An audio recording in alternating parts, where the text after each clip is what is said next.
강요 361페이지 14장 22랑입니다. 그 강요 성례 부분 21랑 구약과 신약의 성례들은 서로 긴밀한 관계가 있다. 구약의 성례는 그리스도의 완전한 현현을 예시한다. 그래서 할례와 결례와 희생은 그리스도를 가리킨다. 성례의 구약의 형태들은 의식법과 또 이러한 제사법의 형식을 갖추고 있기 때문에 구약의 성례들이 어떤 형식과 또 제사법의 구조를 가지고 있는지들을 살펴내셔야 되고, 그렇지만 신약의 성례와 내용면에서는 그리스도를 우리에게 가르쳐주고 그 그리스도의 구원의 중보와 또 그 희생과 부활의 의미들을 가르치는 거기 때문에 또 그 내용면에서는 어떻게 또 연결성이 있는지 이런 부분들을 잘 헤아려 살펴야 된다라고 말합니다.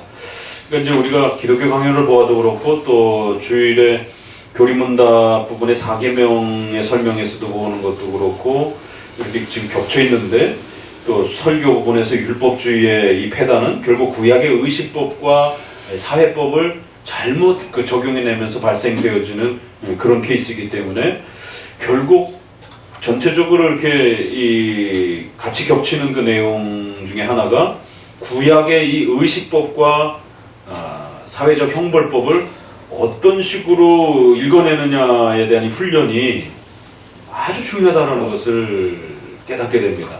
그러니까 전반적으로 다 걸려 있어요. 그러니까 구원에 대한 문제와 관련해서도 그렇고 교회 생활과 관련된 문제에서도 그렇고 구약의 의식법과 사회법으로 형성되어져 있는 형벌법으로 소개되어져 있는 이 부분을 잘못 읽어내게 되면 결국 신앙의 본질을 놓치게 되고 형식만 이렇게 붙들게 되는, 그래서 유대인들이 거기에 빠진 것이고 로마 카톨릭인들도 거기에 빠진 것이고 오늘날의 많은 또 복음주의 안에도 구약을 잘못 적용해내서 이제 그런 혼동들이 끊임없이 발생이 되는 것입니다.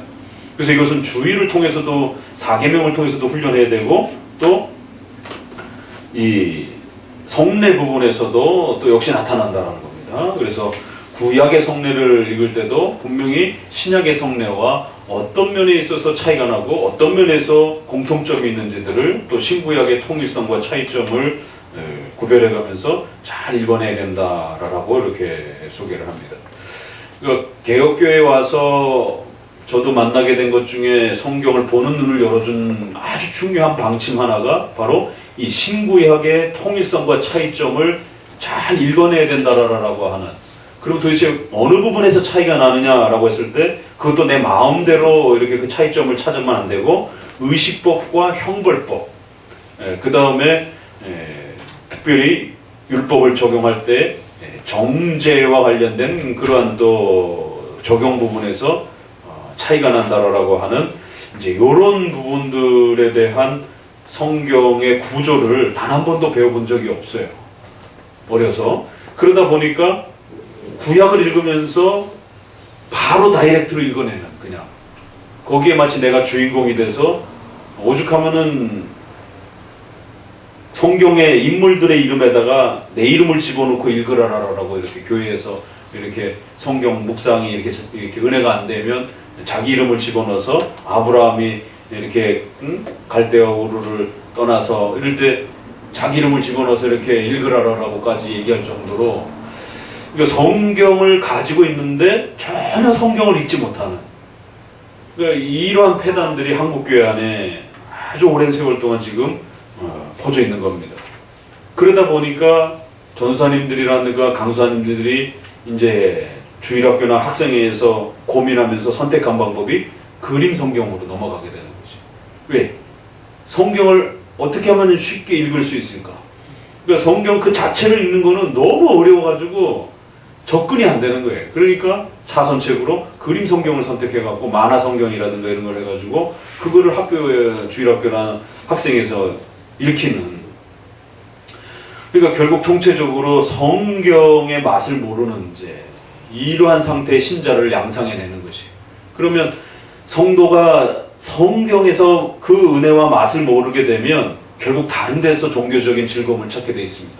그러니까 온갖 퍼포먼스를 교회에서 동원하게 되는 것이. 그래서 다양한 가시적이고 감성적이고 또 어떤 율법주의적인 형태로 또 그것이 어떤 하나의 집단 동기부여와 같은 이게 성전 건축이라든가 뭐 여러 가지 교회 부동산을 매입하는 이제 여기에다가 의미를 둬서 끊임없이 교회의 어떤 부동산들을 매입하는 것이 마치 그것이 자신의 어떤 신앙을 표출하는 것처럼 그렇게 해서 처음에는 건물 짓다가 두 번째는 교육관 짓다가 그것도 이제 교육관도 지을 만큼 다 지으니까 또 나중엔 수련관 짓다가 수련관도 이제 지을 만큼 또 다 짓다 보니까 교회 묘지 또 공동 묘지도 이렇게 터 만들고 요즘에 납골당 기독교 납골당이 또 돈 있는 그런 교회들은 그런 이제 쪽에 이게 전형적인 중세 로마 카톨릭이 행했던 그런 하나의 구조하고 똑같습니다. 그러니까 성도들을 성경에 눈뜨게 해주지 못하면 성도들은 종교적인 욕망과 갈급함을 끊임없이 요구하고 있기 때문에 인간은 본능적으로 종교적 존재라서 그 종교적 욕망을 채우지 못하면 끊임없이 그 허전함을 결국 다른 데서라도 찾으려고 합니다. 그러니까 미신과 샤머니즘이 아프리카에서도 얼마든지 그게 그러한 모습들이 나타나는 것이. 그러니까 이거를 종교 위선자들이 아주 절묘하게 그렇게 결국 써먹는다라는 것이죠. 그러다 보니까 온갖 잘못된 복음과 또 잘못된 그러한 그 교회의 질서와 예배의 수단들을 곡해해서 망가뜨리는 정작 은혜 수단들은 잃어버리고 성경에서 약속하지 않은 그러한 예배적 수단들과 또 교회적 질서들이 팽배하는. 우리가 외면에서 이제 우리가 오늘 14장의 신앙 부분을 또 보게 되면 가짜 신앙이 판을 치는 것이. 본인은 진짜 신앙이라고 생각하지만 성경적 신앙이 아닌.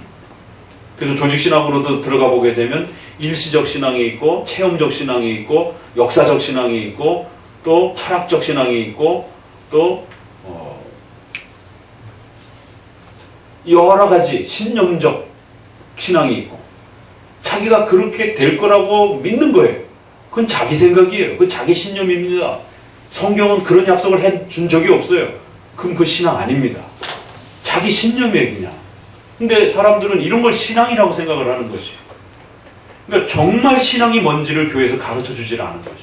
그러다 보니까 성경을 통해서 성도들이 눈물을 흘리고 성경을 읽으면서 감격해하고 그 성경을 읽으면서 기뻐하고 이러한 기독교적 신앙의 모습들을 이렇게 맛보게 해주지 못하는 이제 이런 일들이 벌어지는 겁니다.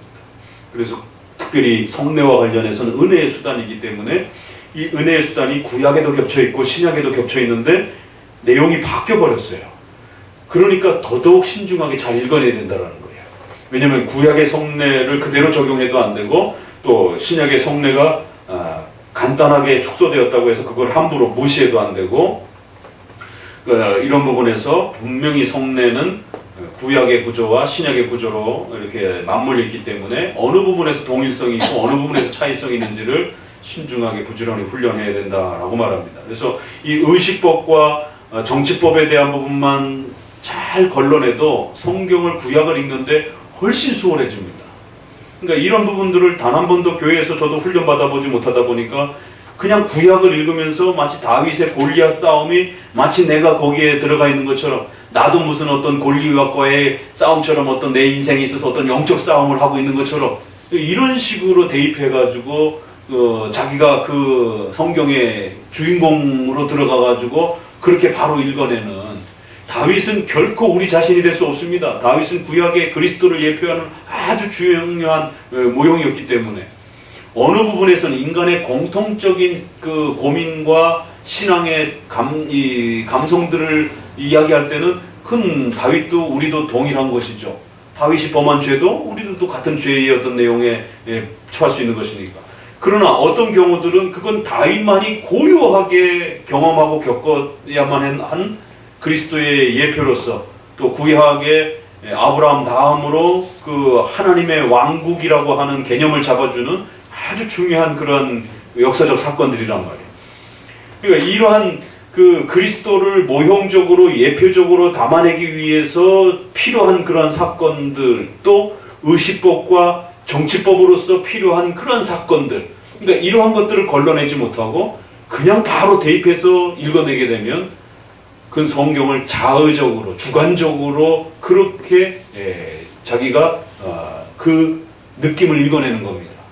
그러니까 성경 자체가 정말 주는 은혜를 맛보는 게 아니에요.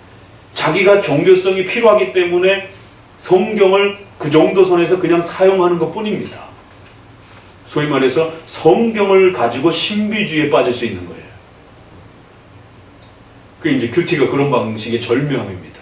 오늘은 어느 부분을 읽을까? 하나님 믿습니다 하고 딱 피고는 쭉 읽다가 이게 오늘 나에게 주는 말씀. 이건 아주 전형적인 신비주의예요. 근데 이게 성경을 가지고 사용하니까 마치 아주 성경을 충실하게 잘 읽는 것처럼 많은 사람들에게 이제 이렇게 오해가 되는 것이죠. 그 기독교 강요를 이렇게 읽으면서 우리가 500년 전 글이지만 성경을 해석하는 법을 가르쳐 주는 거기 때문에 여전히 오늘날에도 성경을 신구약의 통일성과 차이점을 어떻게 우리가 그 구조를 정리하면서 특별히 도덕법의 그 본질들을 잘 이렇게 끌어낼 수 있는 것인가. 그 성도들도 끌어낼 수가 있는 겁니다. 목회자는 목회자대로 더 깊은 부분들을 끌어내서 가르치는 거고, 성도들은 성도들 수준에서 필요한 만큼 또 하나님 앞에 그렇게 끌어낼 수 있는 거예요. 그래서 구약의 이런 많은 부분들은 십계명과 관련해서 의식법과 정치법의 형태로 소개되어지는 많은 부분들이 있고, 또 어떤 부분들은 모형론적으로 예수 그리스도에 대한 예표적 사건으로 그리스도와 관련된 그러한 그 사건과 내용들과 성례의 그 구조들이 있다는 겁니다. 그러니까 그것은 그리스도를 향하고 있는 거기 때문에 함부로 그 모형론적 부분들을 우리 각자 자신에게 적용하면 또 안 된다는 겁니다. 아브라함이 이삭을 죽이려고 하는 이런 사건도 아주 대표적인 그리스도를 예표하는 아들이 죽는다라고 하는 것, 양을 대신 바친다라고 하는 이러한 하나의 사건들이 아들이 죽는다라는 것, 대신 죽는다라는 것, 또 양을 제물로 바친다라는 것, 아직 제사가 확정되기 전 제도가 구성되기 전 족장 시대에 이러한 그 제사의 초기 모델이라든가 이런 부분들이 벌써 이삭의 그 사건을 통해서 성경 전체에서 인신 제사 형태를 소개하는 건 유일무이하게 단 한 번입니다. 나머지 모든 부분에서는 성경에서 인신 제사를 아주 강력하게 비판합니다. 구약의 가장 악한 왕은 금방 또 잊어버리면 안 되지. 아합 왕이고. 그러면 응용 질문. 그러면 남쪽에서 가장 악한 왕은?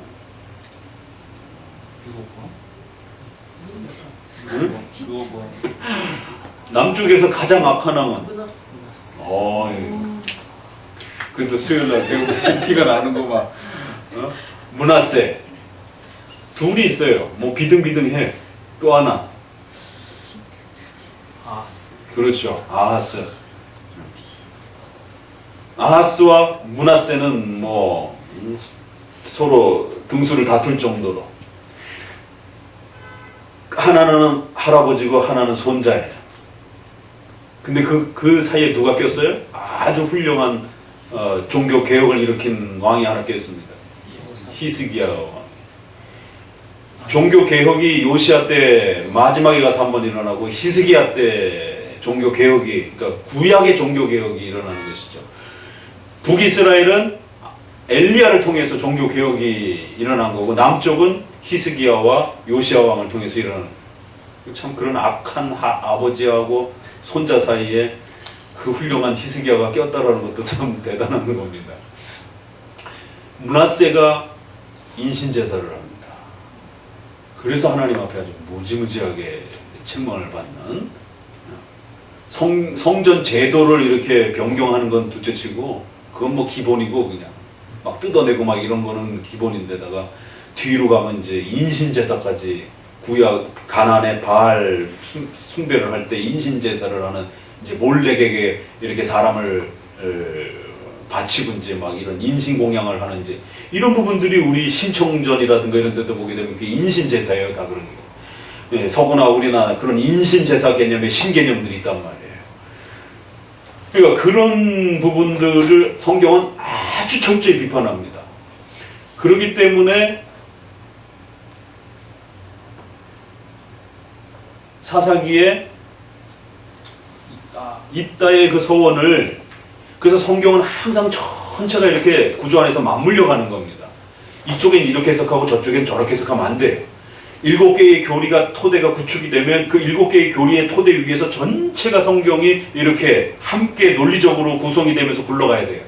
이쪽에서 인신 제사를 비판하면 저쪽에서도 인신 제사를 비판해야 되는 겁니다. 그러니까 입다가 자기 딸을 서원을 합니다.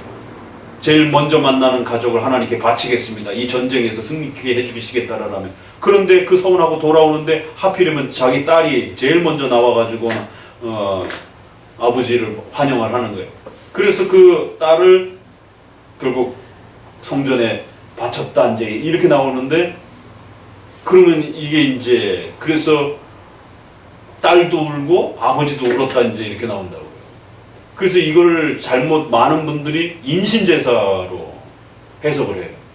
그렇게 해석하면 큰일 납니다. 우리 장로교 쪽에서는 입다가 그 서원에서 성전에 바쳤다라고 하는 것은 그것은 인신제사로 해석하지 않고 성전 봉사자로 레인들이 이렇게 또 나시린이 이렇게 있는 것처럼 여성들 중에서도 그렇게 레인들을 보조하는 형태로 그렇게 평생에 결혼하지 않고 나시린처럼 이렇게 봉사자로 바치는 이 나시린 개념으로 해석합니다. 입다의 서원. 만약에 그거를 인신제사로 해석했다면 입다가 그 정도의 신앙 안에서 인신제사로 하나님 앞에 제사를 서원을 하고 복을 받았다? 이게 교리적으로 이렇게 충돌이 된단 말이에요. 말이 안 된단 말입니다, 이게. 그래서 전부 다 이렇게 서로 이렇게 맞물리는 거예요. 그러니까 예를 들자면은 호세아가 고멜을 이렇게 그 부인을 창녀 형태가 되잖아요. 얻으라고 그러는 것도 이상하고 또 도망갔어요, 또. 그게 또 데리고 옵니다. 선지자가 창녀랑 결혼할 수 있는가? 이제 이런 문제에 의해서 심각한 윤리적 문제가 발생이 돼요. 그래서 이 호세아서의 이 명령이 이게 실제 명령인가? 아니면 이게 비유인가에 대해서 우리는 비유적으로 해석합니다. 장로교는 실제로 해석하지 않습니다. 왜냐하면 그걸 실제로 해석하게 되면 어떻게 선지자에게 창녀랑 결혼하라고 하는 명령을 하나님께서 하실 수 없는 십계명에 다른 계명하고 부딪힌단 말이에요. 그래서 이건 아주 독특한 이스라엘을 창녀로 비유하는 이 성경에 보게 되면 이스라엘을 그 간음녀로 비유하는 많은 부분들이 이렇게 나온단 말이에요. 그래서 매치가 되어지려면 반드시 이거는 비유로 해석되어져야만이 다른 교리랑 충돌이 일어나지 않는다라고 이렇게 해석을 합니다. 그래서 호세아서의 그 독특한 명령도 그것은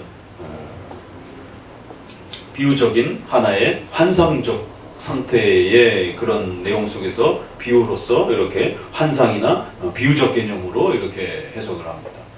자, 그런 것처럼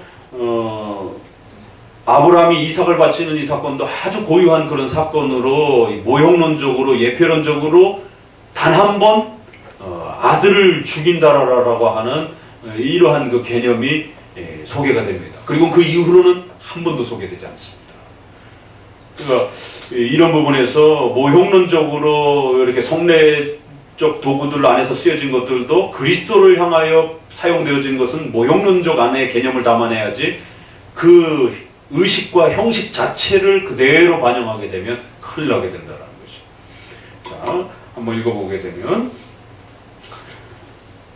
유대인들에게 있어서 할례는 무엇이든지 사람에게서 오는 것, 즉 인류의 본성 전체는 부패했으며 잘라버릴 필요가 있다고 경고하는 상징이었다. 그뿐 아니라 할례는 아브라함의 복된 후손을 얻으리라는 약속을 받은 것을 그들에게 회상시키며 확인하는 표였다. 이것도 질문해야 되는 건데, 왜 할례를 시키는가? 예전에도 한번 질문했었죠? 할례를 종교적 목적으로 오늘날 생각하시면 큰일 난다라고 말씀을 드렸어요. 할례를 하는 나라가 우리나라랑 일본하고 미국, 세계적으로, 그 다음에 이제 중동에 이런 몇 나라 외에는 없습니다. 그러니까 남성의 그 성기 표피를 잘라내는 이러한 할례를 행하는 민족이 전 세계적인 그 풍토는 아니에요. 근데 이제 이게 우리나라에는 그 예전 시절에 이걸 위생 개념으로 끌고 와가지고는 그냥 모든 남자들을 그냥 막 다 강제로 막 다 그냥 할례를 시켜버리고, 또 교회 안에서는 종교적 개념으로 할례를 해야 구약처럼 거룩해진다라고 하는 또 이런 또 어처구니 없는 개념들이 들어와서 할례를 억지로 시키기도 하고, 이제 목사님이 아가서 할 때도 조금씩 살짝 다루긴 했지만, 그러나 현대의 이제 의학 개념은 할례하지 않는 것이 성적으로 부부관계에 있어서 훨씬 더 유익하다라고 하는 의료 산부인과적 비뇨기과적 발표들이 계속 논문들이 나오고 있어요. 그래서 여러분 본인들은 해당되지 않더라도 한국 남자들은 거의 90%, 99%가 다 강제적 할례를 당한 상태이기 때문에 그 할례 그냥 자연 상태로 가지고 있는 사람은 거의 많이 드물어요. 대신 여러분의 자녀들은 그 선택권을 본인들이 선택하도록, 이건 종교적인 이유도 아니요 위생적인 이유도 아닙니다. 최근에는 성적인 부분과 관련해서 비뇨기과적으로 훨씬 다른 논문들이 나오고 있어요. 그러니까 남성들의 자연 포경을 존중하고 또 그것이 훨씬 더 성적으로 유익할 수 있다라고 하는 그런 비뇨기과적인 의사들의 많은 소견들이 쏟아져 나오고 있기 때문에 굳이 이렇게 할례를 시키지 포경 수술을 하지 않아도 된다라고 하는, 오히려 포경 수술을 할 때에 잃게 되는 많은 그런 손실들이 크다라고 이렇게 비뇨기과적으로 논문들이 나오고 있어요. 그러니까 이런 상식적 수준에서 선택해야 될 문제지 이걸 종교적으로 절대로 끌어오면 안 됩니다. 자, 그랬을 때 구약에서는 그러면 왜 많은 부분이 있는데 남성의 성기의 표피를 잘라내는 이런 할례를 요구를 했을까? 이게 이제 중요한 질문이 됩니다. 근데 벌써 여기 읽었는데 여기 답이 나와버렸네. 왜 할례를 시켰을까? 이것도 참 재밌는 질문이에요. 여기 문신을 새겨라. 문신 같은 거 많이 하잖아요. 그랬다라면 뭐 좀 의미가 달라질 수도 있었을 텐데, 뭐 머리를 깎아라 뭐 이런 것도 괜찮을 텐데 왜 하필이면 할례를 시켰는가?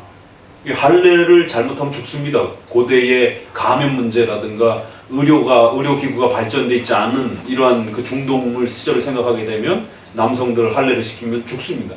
그래서 야곱의 자녀들이 이제 이걸 이용을 해가지고 세겜을 초토화시키잖아요. 남자들 다 죽이잖아요. 왜 할례를 요구를 해놓고 남자들이 움직일 수 없는 그 틈을 타가지고 결국 얼마 되지도 않는 그 이스라엘의 형제들을 데리고 가가지고 그 세겜의 엄청난 남자들을 갖다가 다 죽이는. 그러니까 할례의 이 부작용이라든가 이러한 이 감염의 문제들이 아주 위험한 내용을 갖고 있는 겁니다. 근데 왜 하나님이 이러한 위험을 알고 자칫 잘못하면 성불구자가 될 수도 있고 죽을 수도 있고, 왜냐면 다른 데가 아니라 급소이기 때문에 이 위험을 안고도 왜 하나님의 자녀라라고 하는 그 표시를 여기에다가 남겼는가? 이걸 가지고 사용했는가? 이것도 참 독특한, 이제 우리가 그건 세례에 들어갔을 때 할례가 또 나오니까 거기서 좀 더 고민하도록 하고, 오늘 여기서 힌트 하나는 본성 전체가 부패했다라는 것을 알려주는 아주 중요한 표가 된다. 다른 데를 잘라내는 것보다 할례가 이 의미를 가시적으로 훨씬 더 잘 이렇게 도움을 준다라는 겁니다. 왜 그렇죠? 왜? 그렇죠. 생명이 여기로부터 결국 중요한 생식기로부터 생명이 태어나다 보니까 그 생명을 잘라낸다라는 이제 그런 의미가 강한 거죠. 그러니까 결국 인간의 그 생명 자체를 잘라내는 이제 그런 그 인간의 부패성에 대한 부분을, 인간의 생명이 태어나는 바로 그 근원에서부터 부패되어 있다라는 것을 가르치는 아주 그 원초적 부패를 가르치는 데 있어서 생식기를 잘라내는 이제 다른 데도 아니고 이런 의미에 있어서 할례가 구약의 아주 중요한 의미로서 그 부패성을 잘라낸다라고 하는 이제 그래서 하나님의 백성이 된다라고 하는 그 죄가 잘라져 버린다라고 하는 이제 그런 의미를 담아냈다라는 거예요. 그리고 또 복된 후손을 얻으리라고 하는 이 약속을 받은 것을 이제 그들에게 또 후손에 대한 그 기대감에 대한 또 표이기도 했다. 그랬을 때 그 후손은 바로 그리스도였다. 갈라디아서 3장 16절에서 가르치고 있는 것처럼. 그러니까 이제 할례는 이렇게 두 가지 의미가 있다는 거예요. 하나는 부패성에 대한 거를 이렇게 잘라내는 의미도 있고, 또 생식기다 보니까 그 생식기를 통해서 후손이 계속 또 이렇게 탄생이 되는 거예요. 그러니까 장차 너희 안에 거룩한 후손이 태어날 것이다라고 하는 이제 이런 의미를 할례를 통해서 담아내기에 아주 좋은 하나의 외적 수단이 되었다라는 거예요. 그러니까 결국 할례도 이처럼 그리스도를 통해서 우리의 죄사함, 그리스도의 오심, 이런 부분을 가르치는 그리스도와 관련된 중요한 의미로서 구약에 쓰여진 것이지, 신약에서는 이제 예수님이 오셨기 때문에 더 이상 이러한 구약의 남자의 성기의 표피를 잘라내는 이런 식의 이제 의식은 필요 없다라는 거죠. 할례는 밑에 셋째 줄 믿음의 의를 알리는 한 표징이었다. 바꿔 말하면 그 후손을 기다리는 그들의 믿음을 하나님께서 그들의 의로 여기신다는 것을 그들에게 더 확실하게 보증하는 일종의 인이었다. 넘겨보세요. 위에서 셋째 줄 읽어봅니다. 세례와 결례는 그들의 본성이 자기의 부정과 추악함과 오염으로 더럽혀졌다는 것을 밝혀준다. 또 그 다음 달라 희생은 그들의 불의를 깨닫게 하는 동시에 하나님의 공의에 대해서 어떤 보석을 해야 된다는 것을 그들에게 가르쳤다. 그래서 구약의 할례는 이처럼 값을 치르는 또 인간의 생명의 근원을 잘라내는 이제 이런 면에서 할례의 외적 의식의 가시적인 내용이었고, 실제로 그것은 그리스도를 통해서 우리의 죄값이 치러야 된다라고 하는 피의 희생을 치러야 된다라고 하는 이제 이런 부분들을 바라보고 있는 그러한 또 도구로 쓰여졌다라는 거예요. 22번에 그리스도는 기독교 성례에서 그렇기 때문에 보다 완전한 이제 결국 형태로 나타납니다. 네 번째 줄 읽어봅니다. 세례는 우리가 깨끗하게 씻음을 받았다는 것을 우리에게 확증하며 성만찬은 우리가 구속을 얻었다는 것을 확증한다. 물은 씻음을, 피는 보석을 나타낸다. 그래서 요한일서 5장 6절에 보니까 물과 피로 이렇게 씻으며 구속 의미를 이렇게 함께 담아내는, 요한일서에는 성령과 물과 피 이랬을 때 한편으로는 이제 성령의 은혜로 우리가 구원받는 것을 이렇게 이야기하고, 또 물과 피는 그리스도와 관련해서 이렇게 또 의미를 담아내는 것이다라는 것이에요. 그래서 이런 표현들이 신약에도 있는 것처럼 결국 구약의 성례는 신약의 그리스도의 희생과 은혜를 가르치는 중요한 면들을 구약에 담아내었다라는 겁니다. 363페이지로 넘어와서 밑에서 그달라 여섯째 줄 정도. 사도의 의도는 고대에 있었던 은혜의 증거에서 효력을 빼앗으려는 것이 아니다. 하나님께서 현재 세례와 성만찬으로 우리에게 자신의 신실성을 증명하려고 하시는 것 같이 고대에는 은혜의 증거로 족장들에게 증명하려고 하셨다. 그러니까 신약에 와서 이렇게 좀 더 간략하게 줄어들었다고 해가지고 이제 구약에는 그러면은 그 할례와 이런 것들이 불필요했던 것이다 라고 이렇게 함부로 비판하면 안 된다라는 거예요. 구약은 구약대로 그렇게 쓰여진 거고, 신약에는 신약대로 이렇게 좀 더 간단한 형태로 줄어진 것이다라는 거예요. 왜 간단해졌느냐? 예수님이 오셨으니까 이제는 좀 더 간단하게 가르쳐도 충분히 소화가 된다라는 거예요. 구약에는 아직 예수님이 오시기 전이었기 때문에 좀 더 많은 방식으로 의식을 확대를 한 것이라는 겁니다. 24만, 그래서 옛 성례와 새 성례의 유사점과 차이점, 그러니까 신구약의 통일과 차이를 잘 읽어내야 된다는 겁니다. 옛 율법과 새 율법의 성례는 큰 차이가 있다고 하는 스콜라 학파의 교리를 전적으로 배척해야 한다. 그러니까 참 이런 주제 하나에서도 이렇게 또 차이가 나는 거예요. 그러니까 시대의 로마 카톨릭 사람들은 또 뭐라고, 스콜라 학파에 빠져 있는 사람들은 신약과 구약, 그러니까 옛 율법과 새 거는 너무 차이가 난다라는 거예요. 그래서 구약은 수준이 떨어진다. 신약이 더 우월하다. 이렇게 또 보면 안 된다라는 겁니다. 오늘날도 복음주의, 극단적 칭의론자들, 극단적 복음주의, 극단적 신약주의, 신비주의, 오순절파 이런 사람들은 전부 다 신약만 강조를 하잖아요. 구약은 아주 수준이 떨어지는 것처럼 이렇게 이야기를 하고, 그러니까 신구약의 차이를 이야기한다 할지라도 그렇다고 구약을 무시하는 구약 폐기주의, 무율법주의 쪽으로 치우치면 안 된다라는 겁니다. 신구약이 똑같다라고 얘기를 하면 어떻게 돼? 율법주의로 빠지게 됩니다. 최용재가 또 비슷한 표현을 올렸던데? 페북에 뭐라고 올렸지? 율법주의적인 율법 기준이요? 율법주의적인 율법 기준. 또 율법주의, 무율법적인 율법주의.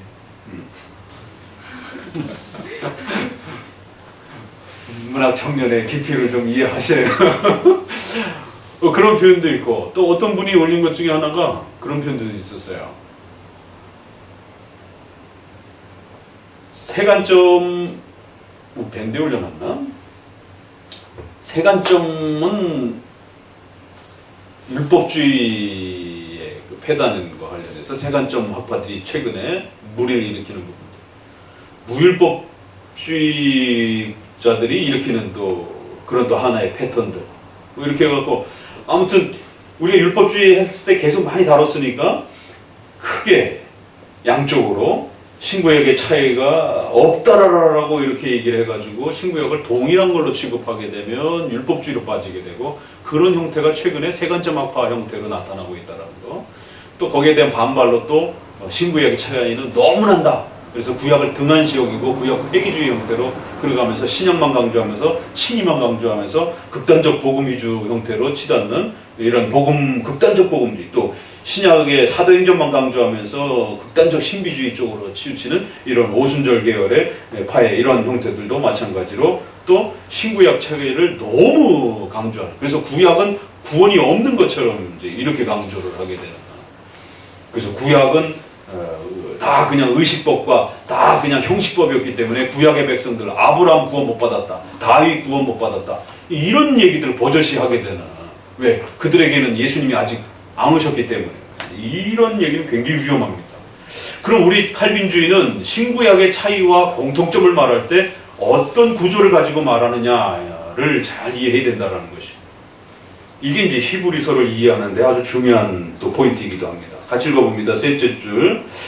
그들은 옛 율법의 성례는 하나님의 은혜를 예시만 할 뿐이고 새 율법의 성례는 하나님의 은총을 현재의 실제로서 준다는 뜻이 구별한다. 예시만 했고 모형만 알려줬고 실체가 없다라는 거예요. 그래서 우리가 구약을 예수님을 모형론적으로 가르쳐주고 예표론적으로 예시한다 이런 말 써요. 그러나 그렇다고 해서 구약에 그리스도가 없었다 이렇게 말하면 큰일 납니다. 구약에도 여전히 그리스도가 계신 겁니다. 육체로 안 계실 뿐이에요. 삼위일체는 단 한 번도 서로 떨어져 본 적이 없습니다. 구약이나 오늘 신약이나 오늘날이나 삼위일체는 항상 동시적으로 존재하시고 동시적으로 사역하신 것이. 다만 구약에 그리스도가 육체로 안 계셨을 뿐이에요. 육체로 오시는 것에 대한 예표와 모형이라는 말이지 구약에 그리스도가 없었다라는 말이 아니에요. 오늘 소요리 문답 다른 반인가? 이제 사모님하고 대화하다가 이제 새신자가 물을 수 있는 내용에 대해서 그럼 구약의 아담이 구원을 받았는가 못 받았는가? 그럼 구약의 에덴 동산에는 그리스도가 있었는가 없었는가? 타락 이후에는 그럼 그리스도가 있었는가 없었는가? 그러면 아담은 구원을 받았는가 못 받았는가? 이제 이러한 이제 질문들이 새신자들 안에 얼마든지 있을 수 있지 않겠는가라고 했을 때 에덴 동산에서도 그리스도가 계신 것이고 타락 이후에는 어때요? 여전히 그리스도가 계신 것이. 다만 이제 그들이 그리스도를 바라볼 수 없게 된 것이죠.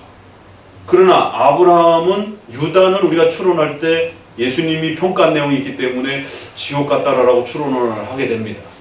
그러나 아담은 인류의 죄의 대표지만 그 개인적으로는 구원받았다라고 조직신학 안에서도 충분히 추론을 합니다.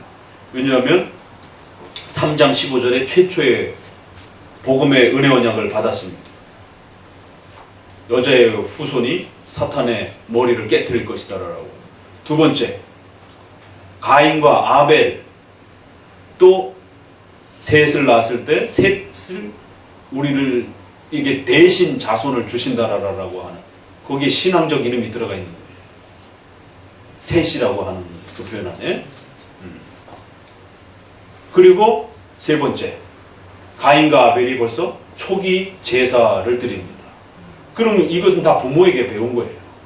그러니까 아담과 하와는 벌써 초기부터 하나님의 약속을 갖고 있었고 또 그 약속을 따라서 자손에게 장차 자기들을 구원할 그러한 초기 신앙적 형태로 자손에 대한 기대감이 있었고 그런 기대감을 제사로 예배로 표현해서 자손들에게 가르쳐주는 신앙의 전수가 벌써 일어나는 것이. 그럼 아담은 신앙이 있었다라고 충분히 우리가 평가할 수 있다라는 것입니다. 비록 약했지만. 이제 그런 면에서 구약은 분명히 그리스도가 계신 것이에요. 그리스도가 실체로 존재하시는 것이에요. 다만 육체로 오시는 것에 대한 예시와 예표이지 그리스도가 구약에는 활동하지 않았습니다.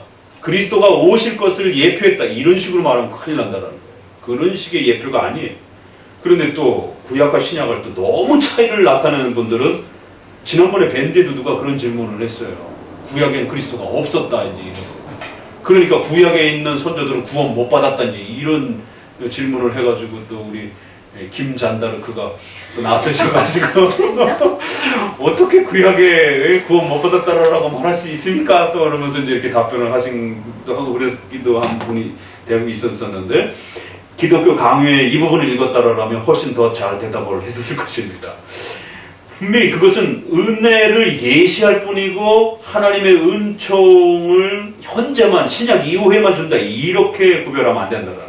참으로 사도는 조상들이 우리와 같은 신령한 식물을 먹었다고 가르치며 그 식물은 그리스도라고 설명했을 때 신약의 성례에 대한 것과 똑같이 구약의 성례에 대해서도 분명하게 말한 겁니다. 유대인들에게는 그리스도와 진정한 교통을 계시하는 것을 누가 감히 헛된 표정이라고 인정하겠습니까? 구약에도 분명히 그리스도가 계신 것이 다만 신약만큼 충분하지 않고 그리스도의 몸으로 구속해 주시는 이 열매가 없을 뿐이에요. 이런 면에서 오순절주의자들이 오해하는 게 바로 뭐예요? 성령이 오셨다라고 하는 이제 그 표현입니다. 요한복음에 내가 가야 성령이 오신다 이러잖아. 그리고 요한복음 끝부분에도 보면 제자들을 만나가지고 성령 받아라 라고 하면서 숨을 내쉰단 말이에요. 그러니까 오순절주의자들이 뭐예요? 사도행전을 읽어내면서 이제 성령이 오시옵소서 라고 이렇게 기도하고 마치 그 성령이 오시는 게 방언이라든가 어떤 신비 체험을 통해서 나타나는 것처럼 이렇게 오해를 하는 거예요. 성령은 안 계셨다가 오시는 거예요? 그런 게 아닙니다. 그리스도의 역사가 똑같은 거예요. 사도들을 통해서 오순절날 어마어마한 성령의 역사가 오셨습니다. 일어났습니다. 그러나 성령으로 아니하고서는 누구든지 예수를 주라 할 수 없다. 성령이 우리에게 오시지 않으면 예수님을 고백할 수가 없어요. 이 신앙의 원리적으로. 그러면 제자들은 다 예수님을 고백했어요. 그러면 제자들에게 성령이 오신 거예요? 안 오신 거예요? 오신 겁니다. 그러니까 구원론의 기본 교리가 정확하게 구축되어 있어야 성령께서 안 오신 것처럼 표현되어지는 그 표현들을 오해함 없이 읽어낼 수 있다는 겁니다. 구원론의 기본은 성령 하나님이 오셔야 우리가 그리스도를 고백하고 하나님의 역사를 이해할 수 있는 겁니다. 그래서 로마서 7장도 죄도 성령이 오셔야만이 깨닫고 이해할 수가 있는 겁니다. 성령 하나님이 오시지 않으면 내가 왜 죄인인지를 이해할 수도 없고 고민하지도 않는 겁니다. 그게 구원론의 기본이에요. 그러면 구약이나 신약에 성령이 안 계신 것처럼 표현하는 많은 부분들을 어떻게 해석해야 될 것이냐라고 했을 때 그건 다른 의미로 그렇게 말을 하는 겁니다. 인간이 배가 고프다라고 했을 때 여러 의미를 담아낼 수 있어요. 우리 문화에서 그렇죠? 언어라는 게. 그런 것처럼 하나님께서도 인간의 언어를 가지고 사용할 때 어떤 의미를 전달할 때 다양한 의미를 전달할 수 있다는 거죠. 그러면 이미 계신데도 오신다라고 표현할 수 있는 것이에요. 그러면 제자들도 다 성령 하나님께서 오셨어요. 그래서 중생과 구원의 체험을 다 한 겁니다. 그런데 오순절과 같은 그런 폭발적인 복음의 역사 형태로는 아직 성령이 안 오신 거예요. 그러니까 안 오셨다라고 말을 하는 겁니다. 그래서 제자들에게 오셔가지고 부활 후에 오셔서 성령 받아라. 이미 다 받은 자들이에요. 그런데 은혜의 충만함의, 은사의 충만함의 형태로는 아직 안 오신 겁니다. 그런 관점에서도 오신다, 안 오신다라고도 말할 수 있는 거예요. 제일 처음으로 방문하시는 방식으로 중생과 관련해서도 오신다, 안 오신다라고 말할 수 있는 것처럼 또 은혜의 충만함을 덧입혀주는 방식에 있어서도 오신다, 안 오신다라고도 표현하는 거예요. 은혜의 충만함이 더 주어졌다라고도 말하고 은혜의 충만함이 곰핍해졌다라고도 표현할 수 있지만 성령 하나님께서 내게 오신다, 안 오신다라고도 표현할 수 있는 것이에요. 그래서 다윗도 시편 51편에 성령 하나님을 내게서 떠나게 하지 말아 주옵시고 그렇게 표현할 수 있는 겁니다. 신자는 칭의받은 자들은 절대 구원에서 취소될 수 없고 성령 하나님과 함께 하심에 대해서 떨어질 수 없어요. 그런데 다윗은 내게서 떠나가게 하지 마옵시고 라고 말하고 있는 거예요. 성령은 오시고 가시고 라고처럼 표현할 수 있는 거예요. 그걸 진짜 존재 자체가 떠나는 것처럼 그래서 우리가 지옥에 떨어지는 것처럼 이렇게 시편 51편의 다윗의 고백을 해석하면 큰일 납니다. 그러면 칭의 취소가 되는 형태가 선택 취소가 되는 형태의 교리가 나와버리게 되는 것이에요. 그러니까 성령 하나님은 이미 계셨던 거예요. 제자들 안에. 그러나 오순절과 같은 그런 폭발적인 복음의 역사로는 아직 안 오신 것이죠. 예수님이 제자들에게 뭐래요? 너희가 나보다 더 큰 일을 할 거다 이렇게 얘기를 합니다. 우리가 어떻게 예수님보다 더 큰 일을 합니까? 그렇죠. 그건 전제론적으로 불가능한 거예요. 우리는 예수님보다 더 큰 일을 할 수 없어요. 더 큰 존재도 아니고. 근데 예수님이 뭐라 그래요? 너희가 이제 조금 있으면 나보다 더 큰 일을 할 것이다. 그러면 예수님은 예루살렘 주변에서만 복음을 전했습니다. 그러나 사도들은 땅끝까지 이르러 복음이 전 세계적으로 전 민족적으로 확대되어지는 역사가 일어났어요. 그러면 제자들이 더 큰 일을 한 거예요. 그런 면에서는 예수님은 경륜과 때의 면에서는 유대인들에게만 복음을 전하다가 십자가에 돌아가신 것입니다. 사마리아인들에게도 그냥 개별적으로 몇 사람에게 전했지 본격적으로 이렇게 확대해가지고 바울처럼 저 에베소라든가 저 그리스 지역까지 복음을 예수님이 거기까지 가본 적도 없으셔요. 그러면 그런 차원에서는 예수님은 제자들보다 더 적은 일을 하신 것이죠. 왜? 예수님은 그 일을 하러 온 게 아니기 때문에. 예수님은 그보다 더 중요한 십자가에 죽으시러 오신 것이기 때문에 거기에 유대인들의 사역 정도에 그냥 머무른 겁니다. 그래서 예수님은 제자들을 향하여 너희가 전도라고 하는 차원면에 있어서는 너희가 전 세계로 복음을 확대하며 전도하는 그런 활동면에서 너희가 나보다 더 큰 일을 할 거다라고 말씀하시는 거죠. 그러니까 이렇게 항상 문맥과 배경 안에서 이렇게 해석을 해야지 또 기독교의 기본 교리의 토대 위에서 해석을 해야지 그럼 우리가 더 큰 존재네? 이런 식으로 해석하면 큰일 난다라는 것이죠. 그래서 구약에서도 여전히 성례의 차이와 관련해서 이야기할 때 성례의 의식적이고 외적인 형식 면에서 더 복잡하고 더 많고 이런 면에서 차이가 있지만 분명히 그리스도의 실체, 그리스도의 구원의 은혜, 중보의 은혜 이런 부분들이 구약에도 여전히 있는 겁니다. 다만 그 확대 면에서 구약은 이스라엘 백성들에게만 준 거니까 확대 면에서는 구약이 훨씬 작은 겁니다.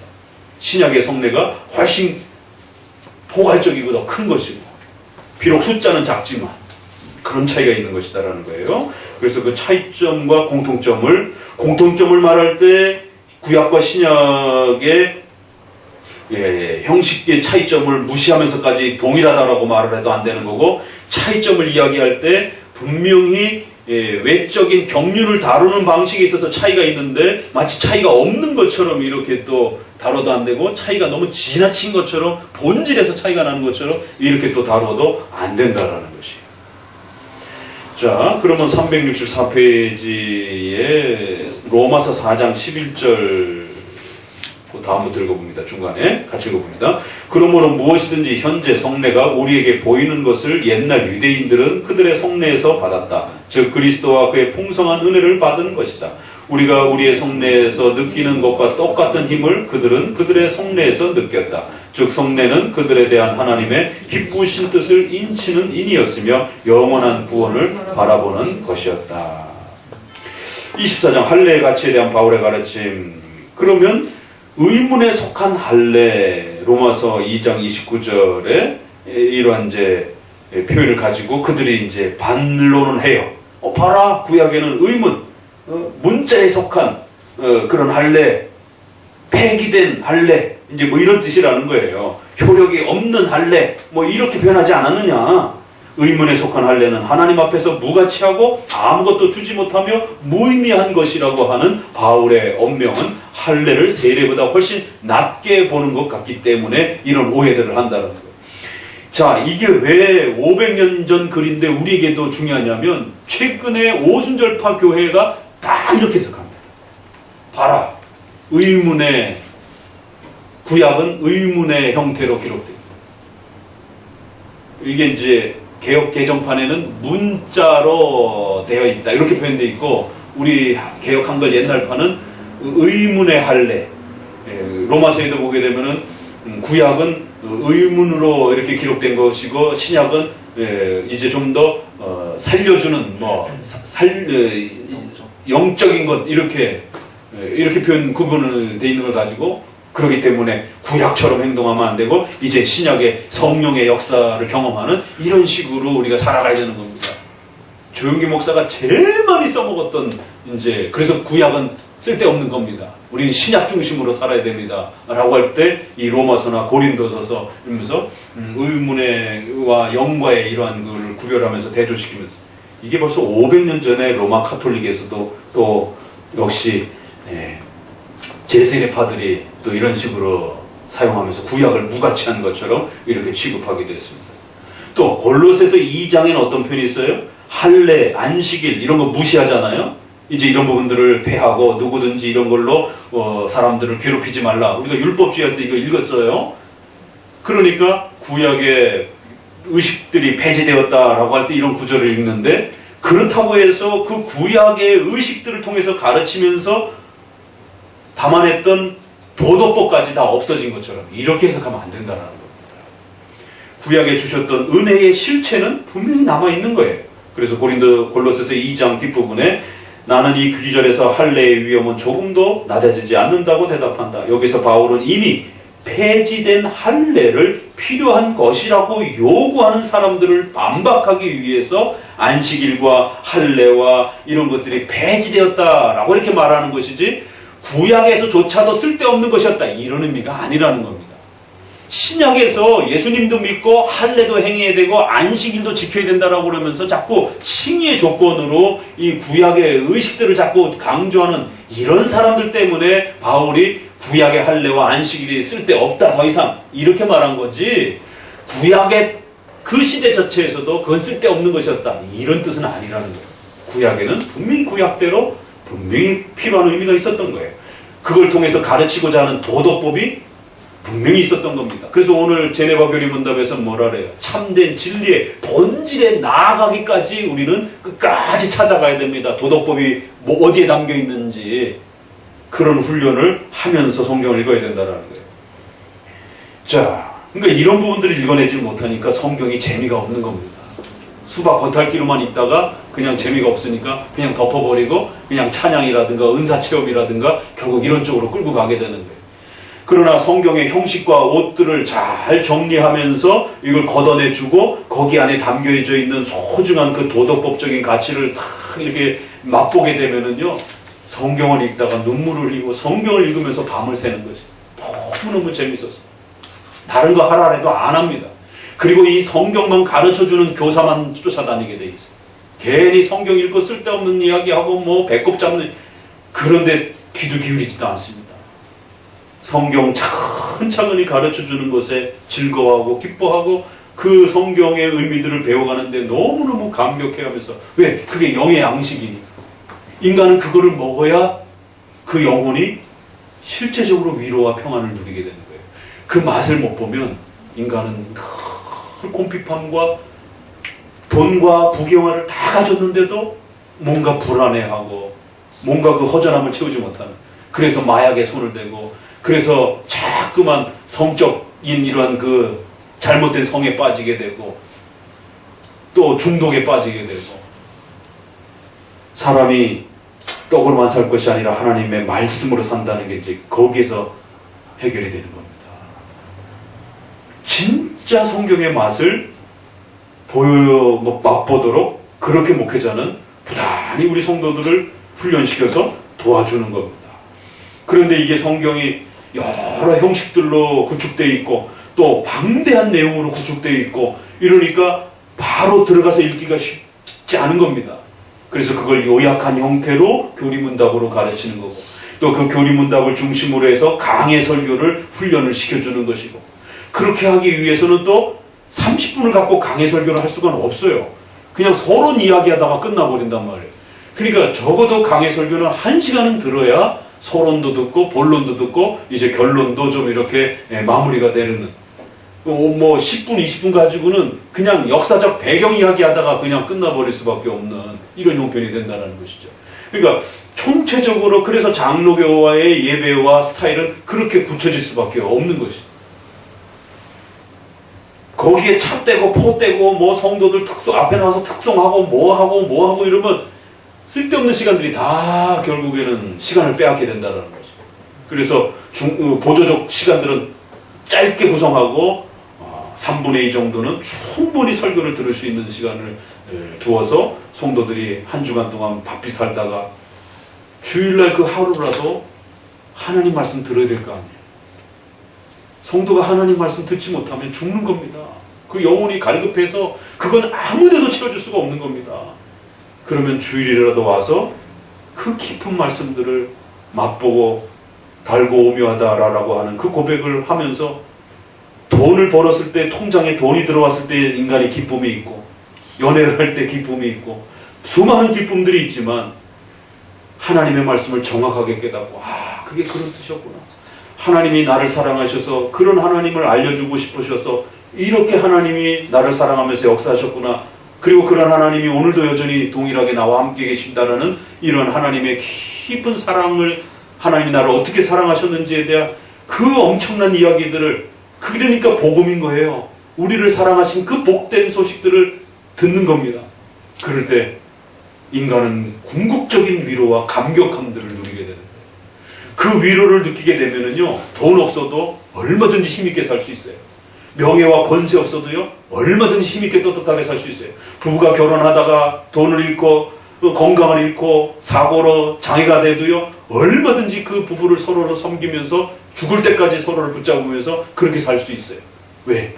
바로 이 하나님의 말씀으로부터 힘을 공급받게 돼요. 근데 여기서부터 힘을 공급받지 못하면은요, 내일이라도 버립니다. 자식도 버려요. 부모도 버리는데 뭐 마누라라고 안 버리겠어요? 우리의 삶 전체가 아주 연약함 속에서 붕괴가 되는 거예요.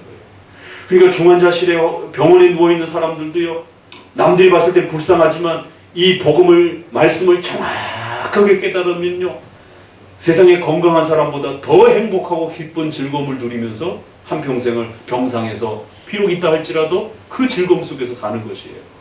남들은 이해 못합니다. 저렇게 불쌍한 자가 어떻게 나를 불쌍하다라고 그러는가?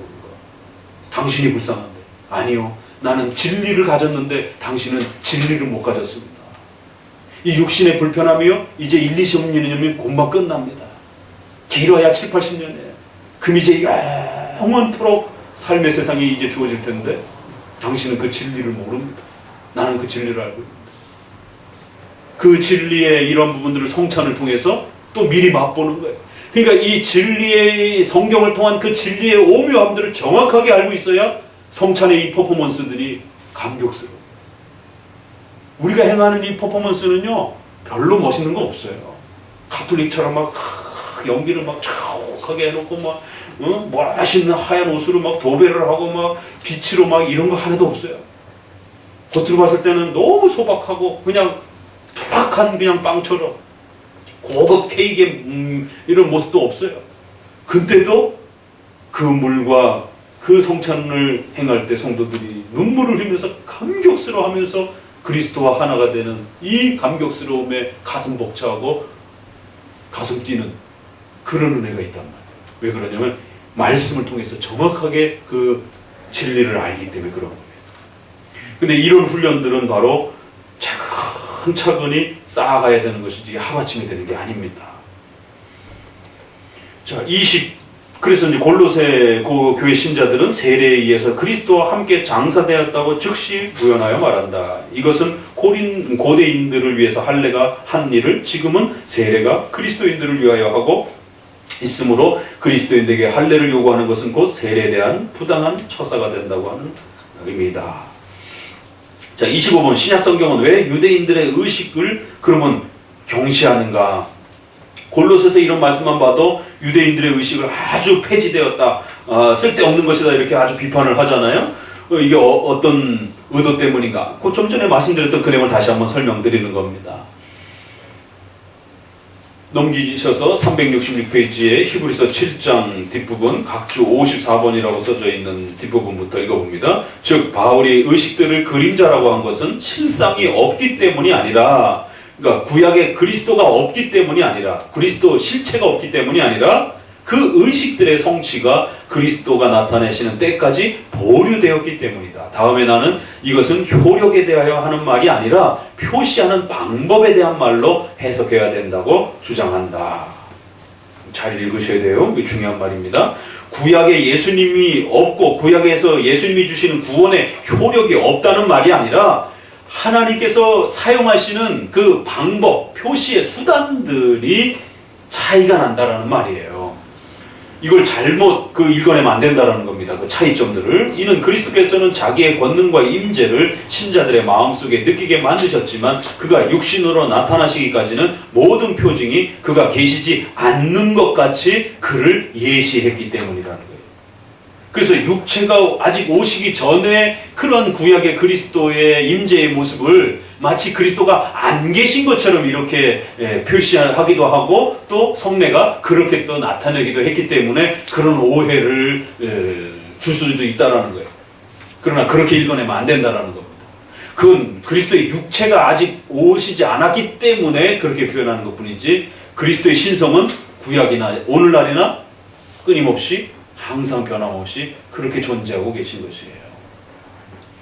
그 차이점의 개념을 잘 읽어내야 된다는 거예요. 그래서 그리스도와 관계없이 의식만으로 경건이 성립된다고 가르치는 거짓 사도들을 상대로 바울은 싸우며 그들을 반박하기 위해서 의식들 자체에 어떤 가치가 있느냐 하는 문제만을 말하면 충분했던 것이다. 히브리서 기자도 같은 목적을 추구했던 것이다라는 거예요. 그래서 신약에서 의식이 폐지되고 무가치하다라고 말했을 때는 구약에서 그 자체가 무가치하다는 뜻이 아니라 신약에서 구원의 도구로, 칭의의 도구로 자꾸 사용하려고 하는 자들이 있었기 때문에 그런 차원에서는 무가치하다라는 거예요. 이제는 예수님을 통해서 그 모든 것들이 완성되기 때문에. 그러나 구약에서는 구약의 그 방식을 통해서 가르쳐줬던 거라는 거예요. 그래서 우리가 구약을 읽을 때 얼마든지 의식법 안에 있는 도덕법을 찾아낼 수 있다는 겁니다. 구약의 그 의식들이 무가치한 것이다 이러면은 구약을 버려야 됩니다. 그럼 구약의 도덕법을 찾아낼 수가 없어요. 그러면 구약을 우리가 사용을 못하게 됩니다. 이렇게 방향을 어떻게 잡느냐에 따라 무율법주의, 부약 폐기주의가 될 수도 있다는 것이에요. 그래서 정확한 개념을 정리하고 구약이 분명히 우리에게 계시어 성경이에요. 그러나 구약은 의식법과 정치법이 이렇게 겹쳐 있다는 겁니다. 그런 차원을 차이가 난다라고 말을 하는 거예요. 그러나 우리는 기억해야 한다. 우리는 의식들은 그 진정한 본연의 의미로 인정되지 않고 사악하고 거짓된 해석으로 왜곡되었다. 그 합당한 사용이 아니라 미신적인 악용이 문제된 것이다. 그러므로 그리스도와의 관계가 끊어진 의식은 모든 힘을 빼앗긴다는 것은 이상할 것이 없다. 그 의식법이 계속 신약에 남용이 되었다는 거예요. 오늘날도 마찬가지인 거죠. 밑으로 내려와서 둘째 줄, 그 다음과 같이 첫째, 모세의 율법에 있는 모든 화려한 의식들은 그리스도를 지향하지 않느나 헛되고 무가치한 것이다. 둘째, 그 의식들은 그리스도를 바라보는 것이기 때문에 그가 드디어 육신으로 나타나셨을 때 의식들은 성취되었다. 끝으로 그리스도께서 오심으로 말미암아 의식들이 폐지된 것은 그림자가 태양의 밝은 빛 가운데서 사라지는 것 같이 합당한 일이다. 마지막 여기까지는 끝내봅시다. 그래서 이제 1항 서론 끝냅니다. 다음부터 이제 바로 세례로 들어갑니다. 마지막 유사점과 차이점. 어거스틴은 그럼 어떻게 구별했는가? 종교개혁 시대 때도 이렇게 했고 초대 교부 때도 우리와 같은 방식이 전통적인 방식이라는 것이. 그러니까 벌써 이렇게 어거스틴, 칼빈, 웨빈만 정립해 놓으면 전통적으로 신구약의 통일성과 차이점을 어떻게 이해했는지가 2000년사가 전부 읽혀지는 겁니다. 그런데 이거를 무시하고 신약만 강조하는 차원으로 신구약 차이를 강조하고 또 구약과 신약이 동일한 것처럼 그렇게 또 신구약의 개념을 또 소개하는 오늘날의 이러한 부분들을 우리가 얼마든지 걸러낼 수 있는 것이죠. 어거스틴의 발언도 그 중에 하나다. 옛 율법의 성례들은 구주를 약속했을 뿐 아니라 우리의 성례는 구원을 준다. 여기 있는 표현과 같이 이와 비슷한 다른 표현들이 과장되어 있다는 것을 모르고 궤변가들은 자기들의 과장된 교리까지 발표했으나 그것은 어떤 의미에서 고대인들의 글과 상치된다. 어거스틴의 표현법은 이 문맥 안에서 과장법이라는 거예요. 옛 율법의 성례들은 구주를 약속했을 뿐이나 우리의 성례는 구원을 준다. 그러니까 이 말 잘못 읽으면 약속만 했지 실체는 없다 이렇게 읽혀질 수도 있단 말이에요. 그리고 신약에만 구원이 있다 이렇게 읽혀질 수 있단 말이에요. 히브리서 11장이 약간 이렇게 돼 있어요. 끝이 어떻게 돼 있어요? 빨리 찾는 사람 읽어보세요. 히브리서 11장 마지막 표현.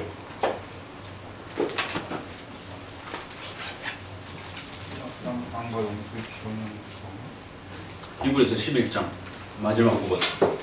이는 하나님이 우리를 위하여 더 좋은 것을 예비하였은즉 약속을 받지 못했다라고 하는 이 표현을 잘못 읽으면 큰일 난다라는 거예요. 히브리서 11장 마지막 부분에 읽어보세요.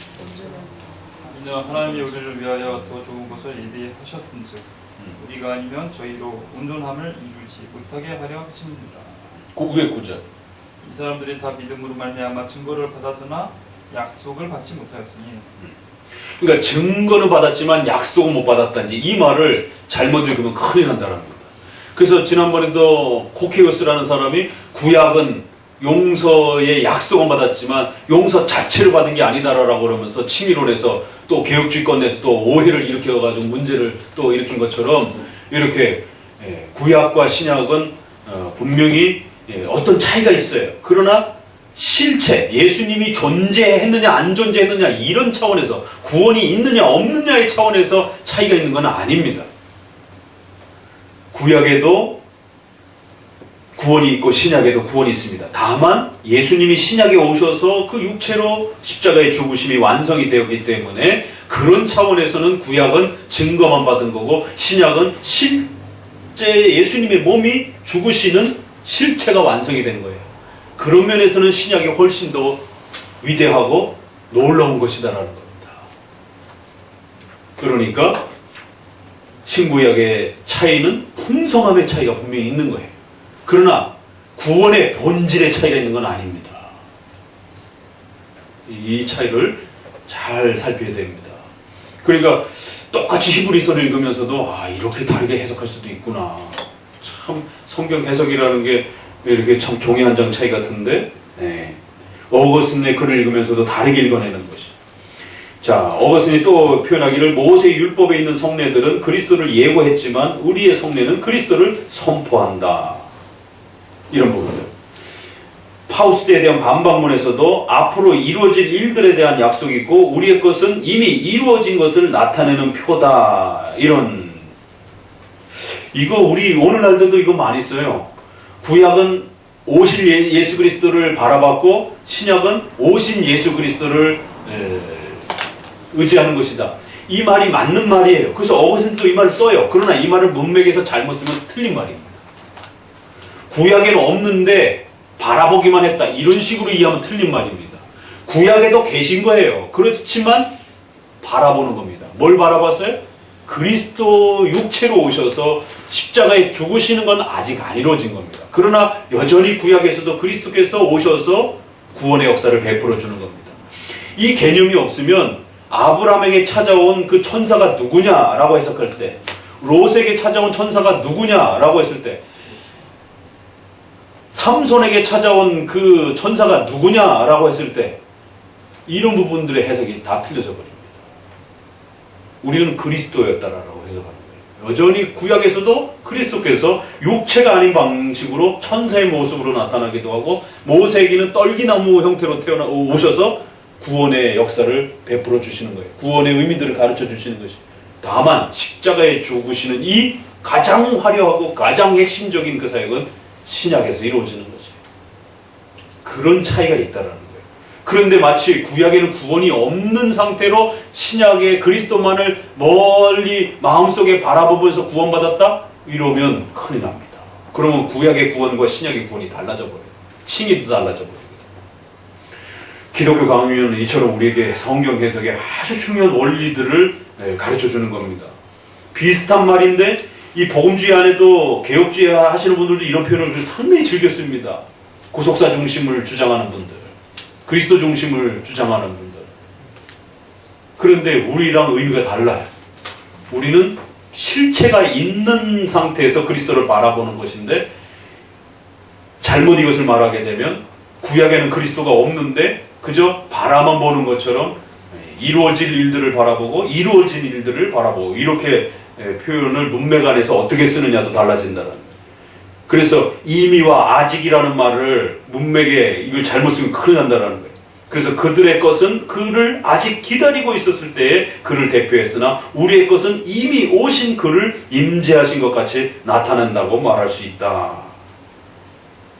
그래서 구약은 예고하는 형태들로, 우리는 이미 나타난 형태들로, 어거스틴이 이런 말을 상당히 이렇게 즐겨 썼는데 이것을 잘 읽어내야 된다는 거예요. 368페이지로 넘어오셔서 유대인의 성례는 표징은 달랐으나 그 표시하는 뜻은 같았으며 보이는 외형은 달랐으나 영적 능력은 같았다고 했다. 마찬가지로 서로 다른 표징에 동일한 믿음이 있다. 어거스틴의 다른 말에도 분명히 또 이런 말도 있어요. 복합적으로 읽어야지 그것만 끄집어와서는 안 됩니다. 얼마나 멋있는 말입니까? 서로 다른 표징에 동일한 믿음. 멋있죠? 이게 어거스틴의 맛입니다. 이게. 분명히 다른 표징이에요. 차이가 있어요. 그러나 동일한 믿음이라는 겁니다. 이거 하나만 정립해놔도 구약과 신약의 차이를 자꾸 이상하게 이야기하는 것을 다 걸러낼 수가 있습니다. 웬만한 것들은. 조상들은 우리와 같은 영적 음료를 마셨으나 그 음료의 물질은 달랐다. 동일한 그리스도를 마신 거예요. 그러나 사용한 물질, 도구는 다른 겁니다. 표징은 변해도 믿음은 변하지 않는다는 것이에요. 외적으로 볼 때는 그들이 마신 것은 다릅니다. 그러나 내면적인 의미들을 보면 그들은 똑같이 우리와 그리스도를 마신 것이에요. 마지막 단락 읽어봅니다. 같이. 그러나 이 점에서도 다소의 차이가 있다는 것을 우리는 인정합니다. 하나님의 부성적인 자비와 성령의 은혜가 그리스도 안에서 우리에게 제시된다고 증거하는 점에서는 양쪽이 다 같습니다. 그러나 우리의 성례는 더 분명하고 더 빛나는 증거를 합니다. 양쪽이 다 그리스도를 나타내지만 우리의 것은 더욱 풍성하고 완전하게 나타내주며 그것은 우리가 위에서 논한 신구약의 차이의 부업입니다. 그래서 신약의 성례는 그 수는 더 적으며 의미는 더 숭고합니다. 이렇게 해서 성례의 서론이 끝이 나는 것이. 성례는 신구약으로 겹쳐있기 때문에 잘 읽어내셔야 된다는 거예요. 그래서 구약의 성례를 읽어낼 때는 의식법은 걷어내고 그 성례의 본질과 의미와 정신, 그 내용 이런 것들은 또 여전히 도덕법으로 구약을 통해서 우리가 성례의 가치들을 또 읽어낼 수 있습니다. 신약은 성례를 많이 얘기 안 해요. 그렇죠? 고린도서의 정도밖에 없어요. 그 다음에 그냥 세례를 받아라라는 정도 명령밖에 없지, 그 세례가 뭘 뜻하고 그걸 어떤 방식으로 행하고 이런 그 구체적인 이런 형식들은 구약에 훨씬 더 많아요. 그래서 그러한 세례에 임하는 자세, 성찬에 임하는 자세를 보려면 어디를 봐야 돼? 구약을 봐야 됩니다. 그런 면에서 구약의 이 의미들이 우리에게 여전히 도덕법으로 성례의 그 본질적 내용은 구약이 다 담아낸다는 거예요. 신약은 분량도 작고 의미도 간추려서 얘기를 하기 때문에 내용이 아주 축약되어 있어요. 그래서 신구약 전체가 우리에게 성례에 대해서 주는 이 소중한 내용들을 우리가 받는 것이지, 신약만 세례와 성찬한다고 해서 신약만 갖고 구약을 버리고 이러면 안 돼요. 그렇다고 또 구약에 또 성례를 행한다고 또 유월절 행하자고 그러면서 또 이러면 안 된다는 거죠. 최근에 또 유월절 또 회복운동 또 뭐 이런 거, 이런 부분들을 해서 짐승 잡고 막 이러면 안 된단 말이에요. 그러니까 참 성경 하나 적용하고 이해하는데 이렇게 가지각색의 온갖 모양들이 나타나니 성도들이 어느 방식 안에서 영의 양식의 이 풍성함들을 취해낼 수 있겠어요? 꾸준히 배워가도 한 10년 정도는 배워야 이 튼튼한 기초 위에 세우는데 자꾸만 이렇게 엉뚱한 쪽에 이렇게, 그래서 최근에 성경이 읽혀지네 그런 거 그런 거 사용하면 안 돼. 개별적으로 자기가 만들어낸 이런 여러 가지 성경의 통성경 이런 것도 나와 있고 성경을 한눈에 읽혀주는 이런 것들 여러 개가 있어요. 다 그거 개인이 만든 겁니다. 2000년사에서 검증된 형태가 아니라는 겁니다. 그러면 신구약의 이런 통일성 하나를 보려고 해도 그 사람이 설명하는 주장이지 공통적이질 않는 거예요. 그러면 자기들 멋대로 자기들 마음대로 신구약을 이렇게 읽어내는 거를 막 이렇게 편집을 하는 겁니다. 그럼 또 그렇게 보면 또 그렇게 보여요. 그러니까 성도들이 야 이렇게 읽으니까 재밌다 이제 이런 식이죠. 그러니까 신천지도 그렇게 유혹하는 겁니다. 보십시오 이렇게 봐야 됩니다 하면서 막 숫자 중심으로 막 어거지로 막 깨면 또 그렇게 보이는 겁니다. 그러니까 이제 휴거 날짜를 막 계산하고 이런 것들도 다 그런 식으로 꿰다 맞추는 방식대로 다 맞아 돌아가는 것이에요.